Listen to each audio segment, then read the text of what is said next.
ಸ್ನೇಹಿತರ ನೋಡಿ ನಮ್ಮ ಮುಂದೆ ಕೂತಿರೋದು ಮರವೆ ನಾರಾಯಣಪ್ಪ ಅಂತ ಹಿರಿಯರ ಆಶೀರ್ವಾದ ತಂಬಿಡೋಣ. ಹಿಡಿದ ಹೊಲದಳು ಹಾಡುತ್ತ ಉಳುವ ಯೋಗಿಯ ನೋಡಲ್ಲಿ ಅನ್ನದಾತ ಅಂತಾನೆ ಹೇಳ್ಬೋದು ಸ್ನೇಹಿತರೆ ಇವ್ರನ್ನ. ನೀವೆಲ್ಲ ಮರವೆ ನಾರಾಯಣಪ್ಪ ಅವ್ರ ಬಗ್ಗೆ ಸುಮಾರು ಕೇಳಿರ್ತೀರಾ, ಆದ್ರೆ ನಮ್ಮ ಚಾನಲ್ ಮುಖಾಂತರ ಇವ್ರನ್ನ ನಾವ್ ಇಂಟರ್ವ್ಯೂ ಮಾಡೋದೇ ನಮ್ಮ ಒಂದು ಸೌಭಾಗ್ಯ ಅಂತಾನೆ ಹೇಳ್ಬೋದು ಸ್ನೇಹಿತರೆ.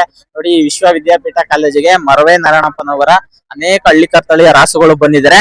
ಅವರ ಒಂದು ಸಣ್ಣ ಸಂದರ್ಶನ ಮಾಡ್ತೀನಿ ಸ್ನೇಹಿತರೆ. ಸರ್ ನಮಸ್ತೆ. ನಮಸ್ತೆ ಸರ್, ಮೊದಲಿಗೆ ನಿಮ್ಮೊಂದು ಇಂಟರ್ವ್ಯೂ ಮಾಡಿದ್ರೆ ನಮ್ಮೊಂದು ಸದ್ಭಾಗ್ಯ ಅಂತಾನೆ ಹೇಳ್ಬೋದು. ನೀವು ಮುಂದೆ ಬೆಳಿಬೇಕು, ಚೆನ್ನಾಗಾಗ್ಬೇಕು, ಸರಿನಾ? ಈಗ ನಾವು ಈ ಪ್ರೋಗ್ರಾಮ್ ಬಂದಿರೋದು ಇಡೀ ನಮ್ 4 ಸ್ಟೇಟ್ ನಾಗ ಇಂತ ಪ್ರೋಗ್ರಾಮ್ ಮಾಡಿಲ್ಲ ಅಂತ ಪ್ರೋಗ್ರಾಮ್ ಬಂದಿದ್ದೀವಿ. ಹಳ್ಳಿ ಕಾರ್ ಇವು, ಇದು 8 ಲಕ್ಷ ಇವು. ಹೌದಾ? ಹಳ್ಳಿ ಕಾರ್. ಸರ್, ನಿಮ್ಮ ಒಂದು ಎಕ್ಸ್ಪೀರಿಯನ್ಸ್ ಅಲ್ಲಿ ಎಷ್ಟು ಹಳ್ಳಿಕಾರ್ ಕಟ್ಟಿದ್ರ ನಿಮ್ಮ? ನಮ್ಮ ಲೆಕ್ಕನೇ ಇಲ್ಲ. ಈಗ 10 ಜೊತೆ ಈಗ 10 ಜೊತೆ ಮಾಡಿದ್ದೀವಿ. ಸರ್, ಇವತ್ತು ಎಲ್ಲೋದ್ರು ನಿಮ್ಮನ್ನ ಹಳ್ಳಿಕಾರ್ ರಕ್ಷಕರು ಅಂತಾನೆ ಕರೀತಾರೆ. ಇಲ್ಲ ಕರ್ನಾಟಕದಾದ್ಯಂತ ನಿಮ್ಮ ಅಭಿಮಾನಿಗಳು ತುಂಬಾ ಜನ ಇದ್ದಾರೆ ಸರ್. ನನ್ನ ಅಭಿಮಾನಿಗಳು 4 ಕೋಟಿ ಜನ. ನಾನು ಅಭಿಮಾನಿಗಳೇ ಜೀವನ ಅನ್ಕೊಳ್ತಾ ಇರೋದು. ನಿಮ್ಮಂತವ್ರನಿಂದ ನನ್ನ ಜೀವನ. ಸರ್, ನಮಗೆ ಎಷ್ಟು ಜನ ಕೇಳಿದ್ದು ಉಂಟು ಮರವೆ ನಾರಾಯಣಪ್ಪನವ್ರು ನಾವು ಸಂದರ್ಶನ ಮಾಡಿ ಅಂತ. ಇವತ್ ನೀವು ಸಿಕ್ಕಿರೋದೇ ನಮಗೊಂದು ಸದ್ಭಾಗ್ಯ.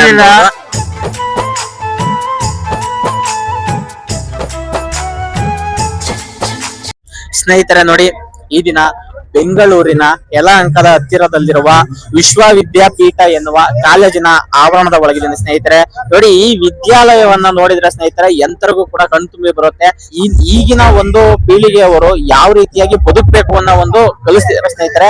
ನೋಡಿ, ಇವತ್ತು ಜೈ ಜವಾನ್ ಜೈ ಕಿಸಾನ್ ಅನ್ನುವ ಒಂದು ಕಾರ್ಯಕ್ರಮವನ್ನ ಇಲ್ಲಿ ಹಮ್ಮಿಕೊಂಡಿದ್ದಾರೆ.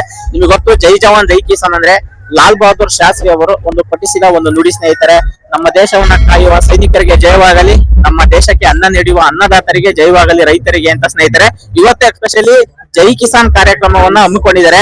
ನೋಡಿ, ಜೈ ಕಿಸಾನ್ ಕಾರ್ಯಕ್ರಮಕ್ಕೆ ನಮ್ಮ ದೇಶದ ಪ್ರತಿಯೊಂದು ದೇಶೀಯ ತಳಿಗಳನ್ನು ಕೂಡ ಇಲ್ಲಿ ಕರೆಸಿ ಅವುಗಳನ್ನ ಮಕ್ಕಳಿಗೆ ತೋರಿಸುವ ಮುಖಾಂತರ ಇವು ನಮ್ಮ ದೇಶದ ತಳಿ, ಇವುಗಳನ್ನ ನಾವು ಸಂರಕ್ಷಣೆ ಮಾಡ್ಬೇಕು ಅನ್ನೋ ಒಂದು ಅವೇರ್ನೆಸ್ ಅನ್ನ ಮೂಡಿಸ್ತಾ ಇದ್ದಾರೆ ಸ್ನೇಹಿತರೆ. ಎಷ್ಟು ಖುಷಿ ಆಗ್ತಿದೆ ಅಂದ್ರೆ ಪ್ರತಿಯೊಂದು ಸ್ಕೂಲಿನವರು ಆ ಶಾಲಾ ವಾರ್ಷಿಕೋತ್ಸವ ದಿನದಂದು ಈ ರೀತಿಯಾದ ಒಂದು ಕಾರ್ಯಕ್ರಮವನ್ನು ಹಮ್ಮಿಕೊಂಡ್ರೆ ರೈತರಿಗೆ ನಾವೊಂದು ಸನ್ಮಾನ ಮಾಡಿದಷ್ಟೇ ಖುಷಿ ಆಗುತ್ತೆ ಸ್ನೇಹಿತರೆ. ನೋಡಿ, ಪ್ರತಿಯೊಂದು ನಮ್ಮ ರಾಜ್ಯದ ತಳಿಗಳು ಕೂಡ, ಒಂದೊಂದು ರಾಜ್ಯದ ತಳಿಗಳು ಕೂಡ ಇಲ್ಲಿದ್ದಾವೆ ಸ್ನೇಹಿತರೆ. ಇಲ್ಲಿನ ಶಾಲೆಯ ಶಿಕ್ಷಕರು ನಮ್ ಜೊತೆ ಇದ್ದಾರೆ. ಇವತ್ತಿನ ಕಾರ್ಯಕ್ರಮದ ಬಗ್ಗೆ ಅವ್ರ ಹತ್ರ ಸ್ವಲ್ಪ ಮಾಹಿತಿ ತಿಳಿಸ್ತೀನಿ. ಸರ್ ನಮಸ್ತೆ. ನಮಸ್ಕಾರ. ಮೊದಲಿಗೆ ತುಂಬ ಹೃದಯದ ಧನ್ಯವಾದಗಳು. ಇವತ್ತು ನಮ್ಮ ರೈತರ ಬೆನ್ನೆಲುಬಾಗಿರುವ ನಮ್ಮ ಎಷ್ಟೋ ದನಕರಗಳನ್ನ ಕಟ್ಟಿ ಈ ಬೆಂಗಳೂರಿನ ಹೃದಯ ಭಾಗದಲ್ಲಿರುವಂತ ನಿಮ್ಮ ಶಾಲೆಯಲ್ಲಿ ಅನೇಕ ವಿದ್ಯಾರ್ಥಿಗಳಿಗೆ ಪರಿಚಿತ ಮಾಡ್ಕೊಡ್ತೀರಾ. ಇದು ಕಾರ್ಯಕ್ರಮದ ಬಗ್ಗೆ ಸ್ವಲ್ಪ ಮಾಹಿತಿ ತಿಳಿಸಿ. ಕಾರ್ಯಕ್ರಮ ಅಂತಂದ್ರೆ ನಮ್ಮ ಶಾಲೆಯಲ್ಲಿ ಹೇಗೆ ಅಂತಂದ್ರೆ ಯೂಶಲಿ ಏನಾಗುತ್ತೆ, ಈ ಫಿಲಂ ಹಾಡುಗಳಿಗೆ ಡ್ಯಾನ್ಸ್ ಮಾಡೋ ಅಂತದ್ದು, ಸೆಲೆಬ್ರೇಷನ್ ಮಾಡೋ ಅಂತದ್ದು ನಡೀತಾ ಇದೆ, ಅದೊಂದು ಟ್ರೆಂಡ್. ಬಟ್ ನಾವು ಹಂಗ್ ಮಾಡ್ಕೊಂಡು ಹೋದ್ರೆ ಮಕ್ಕಳಿಗೆ ನಾವೇನು ಎಜುಕೇಟ್ ಮಾಡಕ್ ಆಗಲ್ಲ ಅಂತ ಹೇಳಿ ಸೊ ಒಂದ್ ಥೀಮ್ ಇಟ್ಕೊಂಡು ಅದ್ರ ಮೇಲೆ ವರ್ಕ್ ಮಾಡಕ್ ಸ್ಟಾರ್ಟ್ ಮಾಡ್ತೀವಿ. ಅದ್ರ ಮೇಲೆ ರಿಸರ್ಚ್ ಮಾಡಕ್ ಸ್ಟಾರ್ಟ್ ಮಾಡ್ತಾರೆ ಮಕ್ಕಳು. ಹಂಗೆ ಈ ವರ್ಷ ಒಂದ್ ಥೀಮ್ ಇಟ್ಕೊಂಡ್ವಿ, ಜೈ ಜವಾನ್ ಜೈ ಕಿಸಾನ್ ಅಂತ.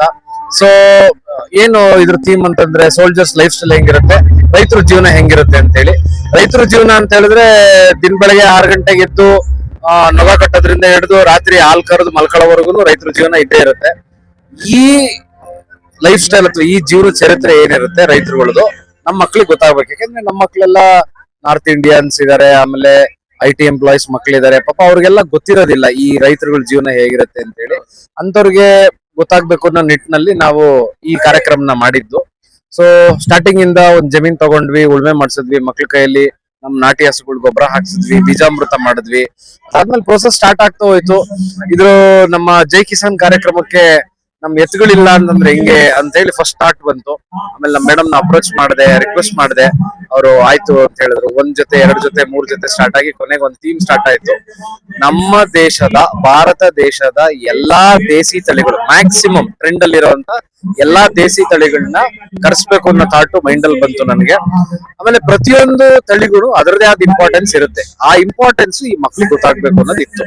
ಸೊ ಹಂಗಾಗಿ ಈ ಎಲ್ಲಾ ದೇಸಿ ತಳಿಗಳನ್ನ ನಾವು ನಮ್ ಕ್ಯಾಂಪಸ್ ಗೆ ತಗೊಂಡ್ಬಂದು ಎಜುಕೇಟ್ ಮಾಡಿರೋದು ನೀವು ನೋಡ್ತಾ ಇರ್ಬೋದು. ಏನು ಡ್ರಾಯಿಂಗ್ ಶೀಟ್ಸ್ ಗಳಿದಾವೆ, ಆ ಡ್ರಾಯಿಂಗ್ ಶೀಟ್ಸ್ ಗಳಲ್ಲಿ ಮಕ್ಕಳು ಫೋಟೋಗಳ ಮೂಲಕ ನಾನು ಎಲ್ಲ ಎಜುಕೇಟ್ ಮಾಡ್ತಾ ಅವರು ಪ್ರತಿಯೊಂದು ತಳಿಗಳ ಬಗ್ಗೆ ರಿಸರ್ಚ್ ಮಾಡಿ ಆ ಡ್ರಾಯಿಂಗ್ ಶೀಟ್ ಮೇಲೆ ಸ್ಕೆಚ್ ಮಾಡಿ ಈ ತಳಿ ಹಿಂಗೆ ಅದ್ರ ಅಡ್ವಾಂಟೇಜ್ ಏನು ಅನ್ನೋದನ್ನ ಅವರು ರಿಸರ್ಚ್ ಮಾಡಿದ್ದಾರೆ. ಸೊ ನೀವ್ ಯಾವ್ದೇ ಮಕ್ಕಳನ್ನ ಕರೆದ್ಬಿಟ್ಟು ಈ ಬ್ರೌನ್ ಕಲರ್ ಹಸು ಯಾವ್ದು ಜಾತಿ ಅಂದ್ರೆ ಗಿರ್ ಅಂತ ಈಸಿಯಾಗಿ ಹೇಳ್ಬಿಡ್ತಾರೆ. ಈ ತರ ಹೈಟು ವೈಟು ಸಣ್ಣ ಕೊಂಬಿರೋಂತ ನಮ್ಮ ದೇಸಿ ತಳಿ, ನಮ್ಮ ಪ್ರೌಡ್ ಅದು ಹಳ್ಳಿಕಾರು ಹಿಂಗ್ ತೋರ್ಸ್ಬಿಟ್ಟಿದ್ ಯಾವ್ದು ಅಂತ ಹೇಳಿದ್ರೆ ಹಳ್ಳಿಕಾರ್ ಅಂತಾರೆ. ನೀವು ನೋಡ್ಬೋದು ಆ ಕಡೆ ಪಿಂಕ್ ಕಲರ್ ಬೋರ್ಡ್ಸ್ ಅಲ್ಲಿ ಮಕ್ಕಳೇ ಮಾಡಿರೋಂಥದ್ದು, ಈ ಕಡೆ ನೋಡಿ ಇದೆಲ್ಲ ಮಕ್ಕಳೇ ಮಾಡಿರೋಂಥದ್ದು.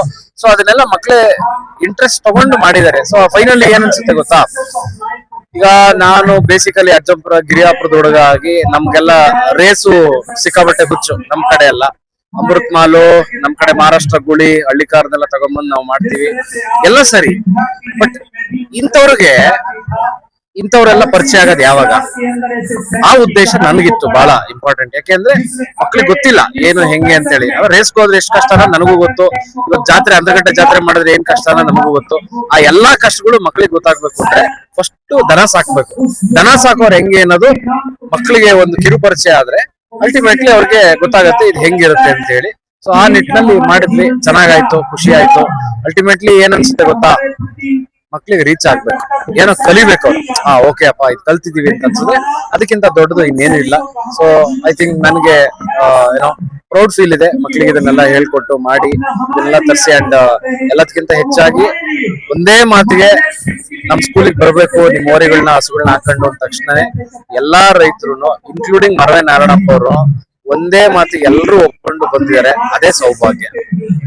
ಸ್ನೇಹಿತರೆ ನೋಡಿ, ಇವರು ಮೂಲತಃ ನಮ್ಮ ಚಿಕ್ಕಮಗಳೂರು ಜಿಲ್ಲೆ ಹಿರಿಯಾಪುರ ಗ್ರಾಮದವರು. ಸ್ನೇಹಿತರೆ, ಎತ್ತಿನ ಗಾಡಿ ರೇಸ್ ಬಗ್ಗೆ ಮಾತಾಡ್ತಿದ್ದಾರೆ, ಅದರಲ್ಲೂ ಅಂತರ್ಗಟ್ಟೆ ಜಾತ್ರೆ ಬಗ್ಗೆ ಮಾತಾಡ್ತಿದ್ದಾರೆ. ನೋಡಿ, ಈ ರೀತಿಯಾದ ಮನಸ್ಥಿತಿ ಇರೋತ್ತಿಗೆ ಸ್ನೇಹಿತರೆ ಇವತ್ತು ಮಕ್ಕಳ ಒಂದು ಹೃದಯದಲ್ಲಿ ಎತ್ತುಗಳ ಪರಿಚಯವನ್ನ ಬೇರೂರುವಂತೆ ಮಾಡ್ತಾ ಇದ್ದಾರೆ. ಸ್ನೇಹಿತರೆ, ಇವರಿಗೆ ತುಂಬ ಹೃದಯದ ಧನ್ಯವಾದಗಳು ಹೇಳ್ತಿದ್ದೀವಿ ಸರ್. ಯಾಕಂದ್ರೆ ಇವತ್ತಿನ ಒಂದು ಸಂದರ್ಭದಲ್ಲಿ ಮೊಬೈಲ್ಗಳು, ಕಾರು, ಬೈಕು ಈ ತರ ಒಂದು ಶೋಕಿ ಮಾಡುವಂತ ಕಾಲದಲ್ಲಿ ಮಕ್ಕಳಿಗೆ ಒಂದು ಪ್ರಾಣಿಗಳ ಬಗ್ಗೆ ಒಂದು ಅವೇರ್ನೆಸ್ ಮೂಡಿಸೋದಿದೆಯಲ್ಲ, ಇದು ತುಂಬಾ ಎಲ್ಲ ಇಷ್ಟಪಡುವಂತ ಒಂದು ವಿಷಯ ಸರ್. ತುಂಬಾ ಚೆನ್ನಾಗಿ ಮಾಡಿದೀರಾ. ಇಲ್ಲಿನ ವ್ಯವಸ್ಥೆ ನೋಡಿದ್ರೆ ಖುಷಿ ಆಗುತ್ತೆ ಸರ್. ಸುಮಾರು ಎಷ್ಟು ಜನ ಸ್ಟೂಡೆಂಟ್ಸ್ ಇದ್ದಾರೆ ಸರ್? ಟೋಟಲ್ ನಮ್ಮ ಸ್ಟೂಡೆಂಟ್ ಸ್ಟ್ರೆಂತ್ ಬಂದ್ಬಿಟ್ಟು 3,500. ಅದರಲ್ಲಿ ನಾವು 1 to 5th ತಗೊಂಡಿಲ್ಲ, ಅಗ್ರಿಕಲ್ಚರ್, ಜೈ ಕಿಸಾನ್, ಜೈ ಜವಾನ್ಗೆ. So 5th, 6th to 12th standard ತಗೊಂಡಿದೀವಿ. ಅದನ್ನ ಡಿವೈಡ್ ಮಾಡ್ಕೊಂಡಿದೀವಿ. ಒಂದು 800 ರಿಂದ 900 ಜನ ಸೋಲ್ಜರ್ಸ್ ನ ಅವ್ರ ಬಗ್ಗೆ ಲೈಫ್ ಸ್ಟೈಲ್ ಲರ್ನ್ ಮಾಡಿದ್ದಾರೆ. ಇನ್ನೊಂದು 800 ರಿಂದ 900 ಜನ ಅಗ್ರಿಕಲ್ಚರ್ ಬಗ್ಗೆ ಸ್ಟಡಿ ಮಾಡಿದ್ದಾರೆ. ಸೊ ಅದೇ ಖುಷಿ ವಿಚಾರ ಸರ್. ನಾವು ಕೇಳಿದ್ದೆ ಸರ್ ಇನ್ನೊಂದು ವಿಷಯ, ಇಂತ ಒಂದು ಬೆಂಗಳೂರು ಸಿಲಿಕಾನ್ ಸಿಟಿಯಲ್ಲಿ ನೀವು ಕೂಡ ಎತ್ಕೊಂಡು ಕಟ್ಟಿದೀರಾ ಅಂತ ನಾವು ಕೇಳ್ಪಟ್ವಿ, ನಿಜಾನ? ಹಸುಗಳು ಎತ್ತುಗಳೇನಲ್ಲ. ಈಗ ಊರಲ್ಲಿ ಊರಿಗೆ ಹೋಗ್ತೀವಿ, ಬರ್ತೀವಿ, ಒಂದು ತಿಂಗಳಿಗೆ ಒಂದ್ಸಲ ಬೇಜಾರಾಗುತ್ತೆ. ಏನಕ್ಕೆ ಅಂದ್ರೆ ನಮ್ಮ ಹಸುಗಳನ್ನ ಬಿಟ್ಟು ವಾಪಸ್ ಈ IT ಎಂಪ್ಲಾಯಿ ಇರುವಂತ ಬೆಂಗಳೂರಿಗೆ ಬರ್ಬೇಕಲ್ಲ ಅಂತ ಹೇಳಿ ಅವಕಾಶ ದೇವರು ಕಲ್ಪಿಸ್ಕೊಟ್ಟ. ಹಂಗಾಗಿ ಅಲ್ಲೇನ್ ಕಾಣ್ತಾ ಇದೆ, ಇದೇ ನಾಟಿ ಹಸು, ಹಳ್ಳಿಕಾರ್ ಹಸು ಮತ್ತೆ ಗಿರ್ ಹಸು. ಬನ್ನಿ ಸರ್. ಸ್ನೇಹಿತರೆ ನೋಡಿ, ನಮ್ಮ ವರುಣ್ ಸರ್ ಬೆಂಗಳೂರಲ್ಲಿ ನೋಡಿ ಸ್ನೇಹಿತರೆ, ಇಲ್ಲಿ ಮನುಷ್ಯರಿಗೆ ವಾಸ ಮಾಡಕ್ಕೆ ಮನೆ ಸಿಗಲ್ಲ. ಅಂತದ್ರಲ್ಲಿ ಬೆಂಗಳೂರಲ್ಲಿ ನಾನಿರೋ ಕಡೆ ಎತ್ತುಗಳು ಬೇಕು, ದನ ಕರುಗಳು, ಹಸುಗಳು ಸಾಕ್ಬೇಕು ಅಂತ ಕಟ್ಟಿದ್ರೆ ಸರ್ ಪರಿಚಯ ಮಾಡ್ಕೊಳ್ಳಿ. ಇದು ಬಂದು ಜಾನಕಿ ಅಂತ ಹಳ್ಳಿಕಾರ್ ಹಸು. ಇದು ರೇಣುಕಾ ಗಿರ್ರು. ಅದು ಅದ್ರ ಮಗಳು ದುರ್ಗಾ ಮತ್ತೆ ಹೇಮ ನಮ್ಮನೇಲೆ ಹುಟ್ಟಿರುವಂತದ್ದು. ಹಿಂದ್ಗಡೆನೂ ಇದಾವೆ. ಟೋಟಲ್ ಒಂದು 6 ದನಗಳನ್ನ ಸಾಕಿದೀನಿ. ಏನಿಲ್ಲ, ದನಗಳ ಮೇಲೆ ಇರುವಂತ ಫೀಲಿಂಗ್ಸ್ ಅಷ್ಟೇ. ನಾಟಿ ದನಗಳು, ನಮ್ಮ ದೇಸಿ ತಳಿಗಳು. ನನ್ನ ಒಂದು ರಿಯಲ್ ಎಕ್ಸ್ಪೀರಿಯನ್ಸ್ ಹೇಳೋದಾದ್ರೆ, ಕಳೆದ ವರ್ಷ ತುಂಬಾ ಹೆಕ್ಟಿಕ್ ಇತ್ತು ನನ್ನ ಲೈಫ್ ಸ್ಟೈಲ್. ಏನೋ ಕಾಲೇಜು ಮತ್ತೆ ತಿರ್ಗಾ ಮನೆ ಟ್ರಾವೆಲಿಂಗು, ಹಾಗೆ ಹೀಗೆ ಸ್ವಲ್ಪ ದೇಹನೂ ಜಾಸ್ತಿ ಆಗೋಗ್ಬಿಟ್ಟಿತ್ತು. ಇರೋದ್ ವಿಚಾರ ಹೇಳಕ್ ಅದ್ರಲ್ಲಿ ಏನಿಲ್ಲ. ಟ್ರಾವೆಲಿಂಗ್ ಅಲ್ಲಿ ಆಮೇಲೆ ಫುಡ್ ಕರೆಕ್ಟ್ ಆಗಿ ಮೇಂಟೈನ್ ಆಗ್ತಿರ್ಲಿಲ್ಲ. ಏನೋ ನಾನು ಒಂದ್ಸಲ ಚೆಕ್ಅಪ್ ಮಾಡಿಸ್ಕೊಂಡಿದ್ದೆ. ಆಲ್ಮೋಸ್ಟ್ ಒಂದು 170/180 BP ಏನೋ ಹೋಗ್ಬಿಟ್ಟಿತ್ತು. ಅಂದ್ರೆ it's not a major, but ಅದ್ ಹೆಲ್ತ್ ಇಶ್ಯೂಸ್ ಹಂಗಾಗಿತ್ತು, ಆಂಗರ್ ಇಶ್ಯೂಸ್ ಎಲ್ಲ. ಆಮೇಲೆ ಇದಕ್ಕೆಲ್ಲ ಏನ್ ಪರಿಹಾರ ಅಂತ ಹಿಂಗೆ ಜನಗಳೆಲ್ಲ ಕೇಳಿದಾಗ ವರ್ಕೌಟ್ ಮಾಡು, ಜಿಮ್ ಹೋಗು, ಹಾಗೆ ಹೇಗೆ ಅಂತ ಹೇಳಿದ್ರು. ಸ್ವಲ್ಪ ನಾನು ಯೋಚನೆ ಮಾಡಿದೆ ಏನ್ ಮಾಡೋದು ಅಂತ. ವರ್ಕೌಟ್ ಮಾಡ್ಕೊಂಡ್ ಬಂದ್ರೆ ದೇಹ ದಂಡನೆ ಆಗುತ್ತೆ, ಇದು ಕ್ಲಿಯರ್ ಇರೋದಿಲ್ಲ. ಆಮೇಲೆ ಫೈನಲಿ ದೇವ್ರ ಅನುಕಂಪ ಅಷ್ಟೇ, ನಂದೇನಿಲ್ಲ. ಕೊನೆಗೆ ಒಂದ್ ದಾರಿ ತೋರಿಸ್ತಾ ಹಸುಗಳು ಸಾಕು ಅಂತ ದಿನ ಬೆಳಗ್ಗೆ 5:30ಗೆ ಎದ್ದೇಳ್ತೀನಿ. ಈ ತಾಯಿದು ಹಾಲು ಕೊಡ್ತಾಳೆ, ಹಾಲು ಕರಿತೀನಿ, ಸಗಣಿ ಹೊಡಿತೀನಿ. 7-8 ಗಂಟೆಗೆ ಕಾಲೇಜಿಗೆ ಬರ್ತೀನಿ. ಅಲ್ಲಿ ಮೇಯ್ಸಕ್ಕೆ ಜಾಗ ಇರುತ್ತೆ, ಮೇಯಿಸ್ತೀನಿ. ತಿರ್ಗಾ 3:30ಗೆ ಹೋಗ್ತೀನಿ, ಇವುಗಳು ಸೇವೆ ಮಾಡ್ತೀನಿ. ಆಮೇಲೆ ತಿರ್ಗಾ ಮತ್ತೆ ಹಾಲು ಕರಿತೀನಿ. ಸೊ ಹಂಗಾಗಿ ಇವಾಗ ಏನಾಗಿದೆ ಅಂತಂದ್ರೆ ನನ್ನ ಹೆಲ್ತ್ ತುಂಬಾ ಚೆನ್ನಾಗಿದೆ. ದಿನಾ ಬೆಳಗ್ಗೆ ಸಗಣಿ ಗಂಜಲ ಸ್ಮೆಲ್ ಕುಡಿತೀನಿ, ಹಾಲು ಕುಡಿತೀನಿ. ಆಮೇಲೆ ಇನ್ನು ಎಲ್ಲ ಚೆನ್ನಾಗಿದೆ. ದೇಸಿ ಹಸುಗಳಿಂದ ಒಂದು ಅಡ್ವಾಂಟೇಜ್, ತಿಂಗಳಿಗೆ 5,000 ರೂಪಾಯಿ ದುಡ್ಡು ಕೊಡ್ತವೆ ನೀವೇನು ಮಾಡ್ಲಿಲ್ಲ ಅಂದ್ರೆ. ಏನದು 5,000 ರೂಪಾಯಿ ಅಂತಂದ್ರೆ 5,000 ರೂಪಾಯಿಗೆ ಹಾಕೋ ಟ್ಯಾಬ್ಲೆಟ್ ದುಡ್ಡನ್ನ ಆರೋಗ್ಯ ಕೊಡ್ತಾವ್ ಅಷ್ಟೇ, ಇನ್ನೇನಿಲ್ಲ. ಸ್ನೇಹಿತರೆ ನೋಡಿ, ಇವರ ತನ್ನ ಸ್ವಂತ ಆರೋಗ್ಯ ಹದಗೆಟ್ಟಾಗ ಅದನ್ನ ಮತ್ತೆ ರೀಸೈಕಲ್ ಮಾಡ್ಕೋಬೇಕು ಅನ್ನೋ ಕಾರಣಕ್ಕೋಸ್ಕರ ನಮ್ಮ ಹಳ್ಳಿಕರನ್ನ ಕಟ್ಟಿದ್ದಾರೆ ನೋಡಿ. ಇವರಿಗೆ ಒಂದು ಒಳ್ಳೆ ಆರೋಗ್ಯ ಕೊಟ್ಟಿದೆ ಸ್ನೇಹಿತರೆ ನಮ್ಮ ದೇಶದ ನಮ್ಮ ತಳಿಗಳು. ಸರ್ ತುಂಬಾ ಖುಷಿ ಆಯ್ತು. ಇವತ್ತು ಬೆಂಗಳೂರಲ್ಲಿ ಈ ರೀತಿಯಾದ ಒಂದು ಹಳ್ಳಿಕಾರರು ಮತ್ತೆ ಅನೇಕ ದನಕರುಗಳ ಗಿರ್ರಾಗಿರ್ಬೋದು ಇವುಗಳ ಸೇವೆ ಮಾಡ್ತಾ ಇದ್ದೀರಾ. ನಾವ್ ಹ್ಯಾಟ್ಸಪ್ ಹೇಳಬೇಕು ಸರ್. ಯಾಕಂದ್ರೆ ಸರ್ ಮನುಷ್ಯರಿಗೆ ಇವತ್ತು ಇಲ್ಲಿ ಜೀವನ ಮಾಡಕ್ ಕಷ್ಟ, ಒಬ್ಬೊಬ್ರು ಇತ್ಕೊಂಡು ಅಂತರ. ನೀವು ಸರ್ ಇಲ್ಲಿ ವ್ಯವಸ್ಥೆ ಸಿಗ್ತಾ ನಿಮಗೆ ಅಡ್ಜಸ್ಟ್ ಆಯ್ತಾ? ಅಂದ್ರೆ ಎಲ್ಲಾ ಒಂದು ನಾವ್ ಎಕ್ಸ್ಪೆಕ್ಟ್ ಮಾಡ್ತೀವಲ್ವಾ, ನಾವೇನೋ ಮಾಡ್ಬೇಕು ಅನ್ಕೊಂಡಾಗ ಚಾಲೆಂಜಸ್ ಇರುತ್ತೆ, ಫೇಲ್ಯೂರ್ಸ್ ಇರುತ್ತೆ. ಸರ್ಚ್ ಮಾಡಿದೆ, ಸುಮಾರು ಜಾಗಗಳನ್ನ ಸರ್ಚ್ ಮಾಡಿದೆ. ನನಗೆ ಮನೆ ಪ್ಲಸ್ ಜಾಗ ಸಿಗೋವಂಥದ್ದು. ಸುಮಾರು ಕಡೆ ಟ್ರಾವೆಲ್ ಮಾಡಿದೆ, ಎಲ್ಲ ಮನೆ ಇದೆ ಜಾಗ ಇಲ್ಲ ಅಂತ ಹೇಳಿದ್ರು. ತುಂಬಾ ಬೇಜಾರಾಗಿ ಒಂದಿನ ತುಂಬಾ ಡಿಸಪಾಯಿಂಟ್ ಆಗಿ ಕೂತ್ಕೊಂಡೆ. ಅಲ್ಲ, ನಾನ್ ಮಾಡಕ್ ಹೊರಟಿರೋದೇನು, ಹಸುಗಳು ಸಾಕ್ಬೇಕು ಅಂತ ಅನ್ಕೊಂಡಿದೀನಿ. ಇದು ಇಂತ ಒಳ್ಳೆ ಕೆಲ್ಸಕ್ಕೆ ನನಗೆ ಅವಕಾಶ ಆಗ್ತಿಲ್ಲ ಅಂತಂದಾಗ ಏನಪ್ಪ ಇದು ಅಂತ ಅನ್ಸ್ಬಿಡ್ತು. ದೇವ್ರು ಕರ್ಕೊಂತಾನೆ, ಈ ಹಸುಗಳು ಜಾಗ ತೋರಿಸ್ತವೆ. ಇಲ್ಲ, ನೀನ್ ಇಲ್ಲಿಗ್ ಬಾ, ಇಂತ ಕಡೆ ನಾವ್ ನೆಲೆಸ್ತೀವಿ, ನಮ್ ಜೊತೆ ನಿನ್ ಜೊತೆ ನಾವ್ ಇರ್ತೀವಿ ಅನ್ನೋದು ದೇವ್ರೇ ಕಲ್ಪನೆ ಮಾಡ್ಕೊಂತಾನೆ. ಸೊ ಫೈನಲಿ ಅಚಾನಕ್ ಆಗಿ ಯಾವ್ದೋ ಒಂದ್ ಜಾಗಕ್ಕೆ ಹೋದೆ, ಅಲ್ಲಿ ಸಿಕ್ತು. ನನ್ ಸ್ಕೂಲ್ಗೂ ಹತ್ರ ಇತ್ತು, ಹಂಗಾಗಿ ಅಲ್ಲಿ ಜಾಗನೂ ಸಿಕ್ತು. ಅದಾದ್ಮೇಲೆ ಒಂದ್ ತಿಂಗಳಾದ್ಮೇಲೆ ಸರ್ಚ್ ಮಾಡಕ್ ಸ್ಟಾರ್ಟ್ ಮಾಡಿದೆ, ಯಾವ್ದು ಹೆಂಗೆ ಅಂತ ಹೇಳಿ. ಒಂದ್ ಕಲ್ಪನೆ ಇರುತ್ತೆ, ಇಂತ ಹಸು ನಮ್ ಮನೆಗ್ ಬರ್ಬೇಕು ಅಂತ ಹೇಳಿ. ಸೊ ಆ ಹಸುಗಳು ನಮ್ ಮನೆಗ್ ಬಂತು. ಚೆನ್ನಾಗಿದೆ, ತುಂಬಾ ನೆಮ್ಮದಿಯಾಗಿದ್ದೀನಿ, ಅಷ್ಟ್ ಮಾತ್ರ ಹೇಳ್ಬಲ್ಲೆ. ನೇಗಿಲ ಹಿಡಿದು ಹೊಲದೋಳು ಆಡುವ ಉಳುವ ಯೋಗಿಯ ನೋಡಲಿ. ರೈತರನ್ನ ಯೋಗಿ ಅಂತ ಕರೆದಿದ್ದು ರಾಷ್ಟ್ರಕವಿ ಕುವೆಂಪು ಅವರು. ಇವರು ಯೋಗಿನೂ ಹೌದು, ಶಿಕ್ಷಕರು ಹೌದು ಸ್ನೇಹಿತರೆ. ಒಂದು ಉತ್ತಮ ಮಾರ್ಗದರ್ಶನವನ್ನ ತನ್ನ ವಿದ್ಯಾರ್ಥಿಗಳಿಗೆ ನೀಡುತ್ತಾ ಅನೇಕ ರೀತಿಯಾಗಿ ಒಂದು ಕಾರ್ಯಕ್ರಮವನ್ನು ಯಶಸ್ವಿಗೊಳಿಸಿದರೆ. ಸರ್ ಧನ್ಯವಾದಗಳು ಸರ್. ಇದೇ ರೀತಿಯಾಗಿ ಪ್ರತಿ ವರ್ಷ ಮಾಡ್ಕೊಂಡು ಹೋಗಿ.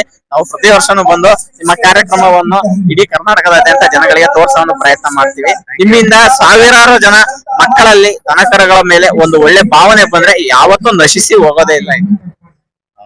ಅಷ್ಟೇ, ಫೈನಲಿ ಎಲ್ಲರಿಗೂ ರೀಚ್ ಆಗ್ಬೇಕು. And thank you so much. ನಿಮಗೆ ಥ್ಯಾಂಕ್ ಯು ಸೋ ಮಚ್. ಯಾಕೆಂದ್ರೆ ನಾನ್ ಫೋನ್ ಮಾಡಿದಾಗ ತುಂಬಾ ಬಿಸಿ ಇದ್ರಿ ಮದುವೆ ಸಮಾರಂಭದಲ್ಲಿ, ಅಲ್ಲಿಂದ ನೀವು ಟ್ರಾವೆಲ್ ಮಾಡ್ಕೊಂಡು ಬಂದಿದ್ದೀರಾ. ಏನಿಲ್ಲ, ಇವಾಗ ನೋಡ್ರಿ, ನಾನು 2-3 ತಿಂಗಳಿಂದ ಎಫರ್ಟ್ ಹಾಕಿ ಮಾಡಿರೋದು.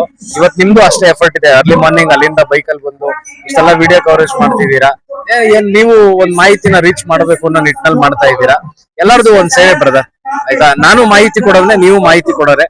ನೀವು ಟೆಲಿಕಮ್ಯುನಿಕೇಶನ್ ಅಥವಾ ಮೀಡಿಯಾ ಮೂಲಕ ಮಾಹಿತಿ ಕೊಡ್ತೀರಾ, ನಾವು ಬುಕ್ಸ್ ಮೂಲಕ ಮಾಹಿತಿ ಕೊಡ್ತೀವಿ. And heartily thank you so much. ತುಂಬಾ ಧನ್ಯವಾದಗಳು ಸರ್.